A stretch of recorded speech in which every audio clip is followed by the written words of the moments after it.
good morning and wishing a happy Ravindra Jayanti to all of you।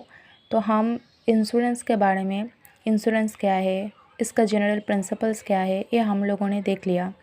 लेकिन in this video हम nature of insurance के बारे में देखेंगे। तो जब हम इंश्योरेंस पढ़ा था तभी हमें पता चल ही गया था कि इंश्योरेंस इज़ लाइक कॉन्ट्रैक्ट, क्योंकि कॉन्ट्रैक्ट में जो जो चीज़ें ज़रूरी होती है वो सभी चीज़ें इंश्योरेंस में भी ज़रूरी होती है।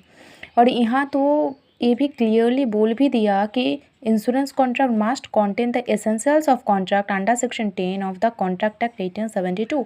अब सेक्शन 10 कॉन्ट्रैक्ट एक्ट में क्या क्या है ये मैंने ऑलरेडी एक वीडियो बनाया था कॉन्ट्रैक्ट लॉ में, वो आप देख लेना। Insurance is a cooperative device. Cooperative इसलिए बोला जाता है क्योंकि इंश्योरेंस होता है between two parties, insured and insurer. तो इंश्योर्ड कोऑपरेट कैसे करते हैं इंश्योरर को to recover the financial loss, and insured इसका एक्सचेंज में क्या करती है, प्रीमियम पे करती है, प्रीमियम पे करके कोऑपरेट करती है ना। Sharing of risk. Insurance is a device to share the financial losses. Obviously यहाँ इंश्योर्ड अपना रिस्क शेयर करते हैं इंश्योरर के साथ, है ना।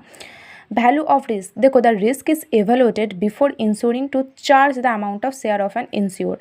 मतलब जितने ज़्यादा लॉस का एक्सपेक्टेशन होता है उतने ज़्यादा हायर प्रीमियम चार्ज भी किया जाता है। और पेमेंट कब पे किया जाता है, जबकि वो सर्टेन कॉन्टिजेंट इवेंट हो जाती है, हैपेंड हो जाती है तभी, है ना।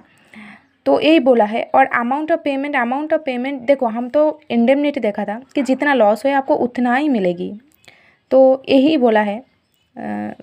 Thank you so much for watching this video.